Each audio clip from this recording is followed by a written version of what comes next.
नमस्ते। चलिए आज हिमालय की उन बर्फीली चोटियों के बीच चलते हैं जहां एक ऐसी आध्यात्मिक यात्रा होती है जो सिर्फ एक सफर नहीं बल्कि मोक्ष का रास्ता मानी जाती है। जी हां, आज हम भारत की सबसे पवित्र तीर्थ यात्राओं में से एक छोटा चार धाम की इस पूरी खोज को समझेंगे। तो सवाल उठता है कि ये छोटा चार धाम आखिर है क्या। देखिए, ये सिर्फ चार मंदिर नहीं है। नहीं, ये तो भारतीय हिमालय में बसा एक पूरा का पूरा पवित्र सर्किट है। यहाँ हर साल लाखों श्रद्धालु एक ही विश्वास लेकर आते हैं। ये विश्वास कि इन धामों के दर्शन करने से उनके पाप धुल जाएंगे और उन्हें मोक्ष मिलेगा। मतलब जन्म और मृत्यु के इस चक्र से हमेशा के लिए मुक्ति।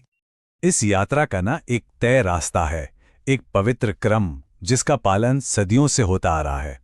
सफर की शुरुआत होती है यमुनोत्री से, फिर गंगोत्री, इसके बाद केदारनाथ और आखिर में यह यात्रा बद्रीनाथ पर जाकर पूरी होती है।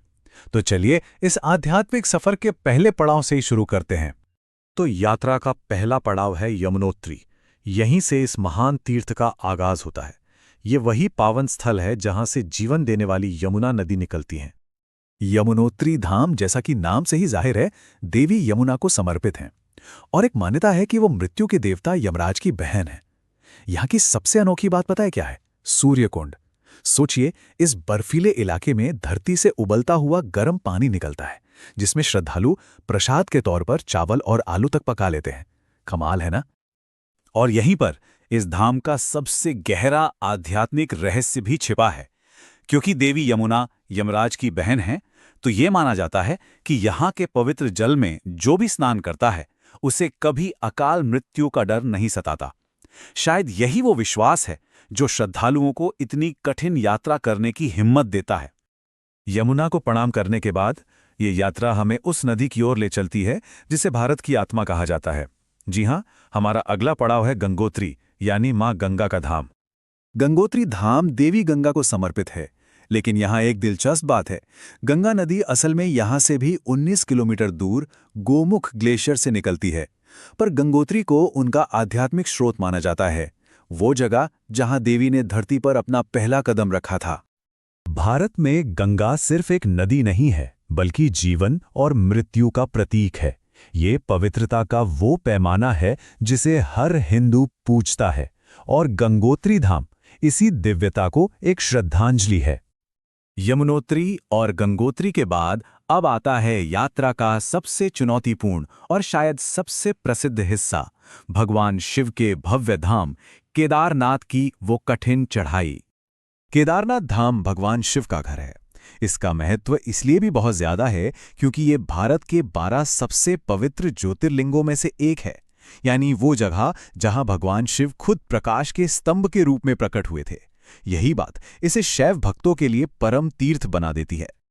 और जरा इस ऊंचाई पर गौर कीजिए, 11,755 फीट, मतलब हिमालय में इतनी ज्यादा ऊंचाई पर यह मंदिर बना हुआ है। यही बात तो इसे इतना मुश्किल और साथ ही इतना दिव्य बना देती है। और हां, इस ऊंचाई तक पहुंचना आसान नहीं है। एक बड़ी शारीरिक चुनौती का सामना करना पड़ता है। गौरीकुंड से मंदिर तक पहुंचने के लिए लगभग 16 से 18 किलोमीटर की खड़ी चढ़ाई वाली ट्रैकिंग करनी पड़ती है। लेकिन कहते हैं ना, जो इस कठिन चढ़ाई को पार कर लेता है उसे भगवान शिव का सीधा आशीर्वाद मिलता है। मान्यता तो ये भी है कि केदारनाथ के दर्शन करने भर से जन्मों के पाप कट जाते हैं और मन की हर इच्छा पूरी होती है।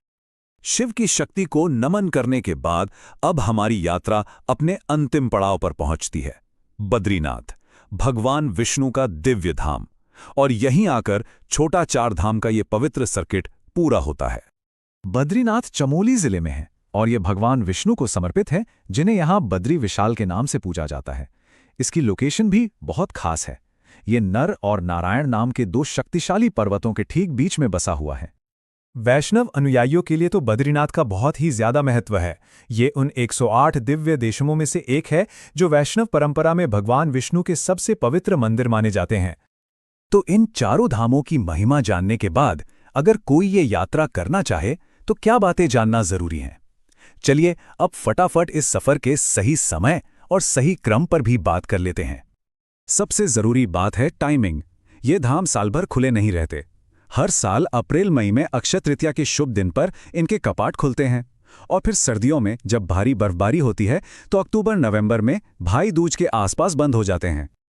और हाँ, यात्रा का क्रम भी तय है और उसका पालन करना जरूरी माना जाता है। ये यात्रा पारंपरिक रूप से दक्षिणावर्त यानी घड़ी की सुई की दिशा में की जाती है। सबसे पहले यमुनोत्री, फिर गंगोत्री, उसके बाद केदारनाथ और सबसे आखिर में बद्रीनाथ में यात्रा को संपन्न किया जाता है। तो आखिर में एक सवाल मन में आता है कि आखिर ऐसा क्या है किसी सफर में जो शरीर को इतना थकाने के बाद भी आत्मा को इतना सुकून दे जाता है। शायद बस इसी सवाल का जवाब ढूंढने निकलना ही छोटा चारधाम यात्रा का असली मकसद है।